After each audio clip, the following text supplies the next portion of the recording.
আমাৰ নীতি আদৰ্শৰ প্ৰতি চৰম বিশ্বাসঘাতকতা কৰি তেখেতে কংগ্ৰেছৰ নীতি আদৰ্শৰ পৰিপন্থী ভাৰতীয় জনতা দলত ভাৰতীয় জনতা পাৰ্টি যোগদান কৰাটো আমাৰ সপোনৰো অগোচৰ আছিল।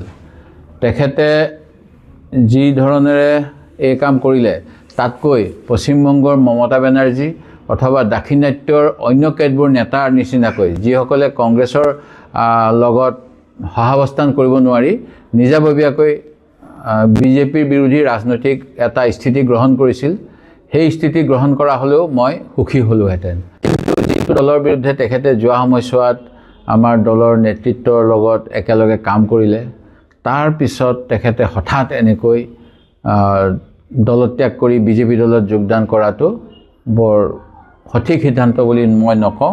আৰু তেখেতৰো ইয়াৰ ফলত কেনেকুৱা কি ভৱিষ্যত ৰাজনীতি হ'ব সেয়া সময়ে নিশ্চয় লক্ষ্য কৰিব।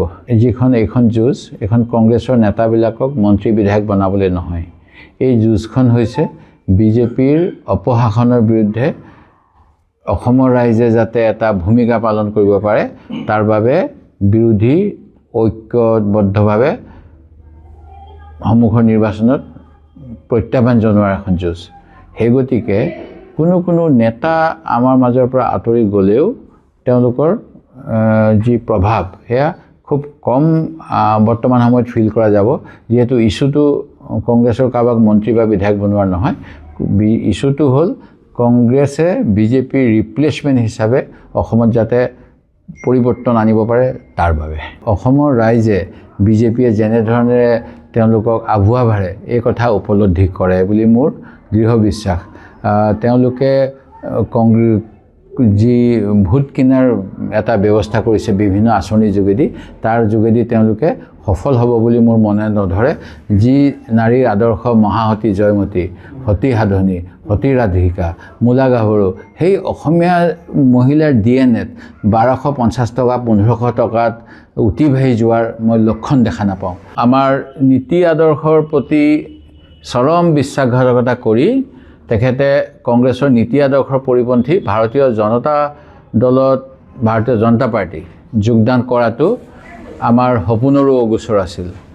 তেখেতে যি ধৰণেৰে এই কাম কৰিলে তাতকৈ পশ্চিমবংগৰ মমতা বেনাৰ্জী অথবা দাক্ষিণাত্যৰ অন্য কেতবোৰ নেতাৰ নিচিনাকৈ যিসকলে কংগ্ৰেছৰ লগত সহাৱস্থান কৰিব নোৱাৰি নিজাববীয়াকৈ বিজেপিৰ বিৰোধী ৰাজনৈতিক এটা স্থিতি গ্ৰহণ কৰিছিল, সেই স্থিতি গ্ৰহণ কৰা হ'লেও মই সুখী হ'লোহেঁতেন। কিন্তু যিটো দলৰ বিৰুদ্ধে তেখেতে যোৱা সময়ছোৱাত আমাৰ দলৰ নেতৃত্বৰ লগত একেলগে কাম কৰিলে, তাৰ পিছত তেখেতে হঠাৎ এনেকৈ দলত্যাগ কৰি বিজেপি দলত যোগদান কৰাটো বৰ সঠিক সিদ্ধান্ত বুলি মই নকওঁ।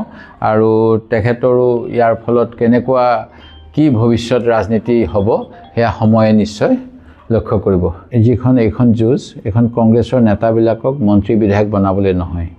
এই যুঁজখন হৈছে বিজেপিৰ অপশাসনৰ বিৰুদ্ধে অসমৰ ৰাইজে যাতে এটা ভূমিকা পালন কৰিব পাৰে তাৰ বাবে বিৰোধী ঐক্যবদ্ধভাৱে সন্মুখৰ নিৰ্বাচনত প্ৰত্যাহ্বান জনোৱাৰ এখন যুঁজ।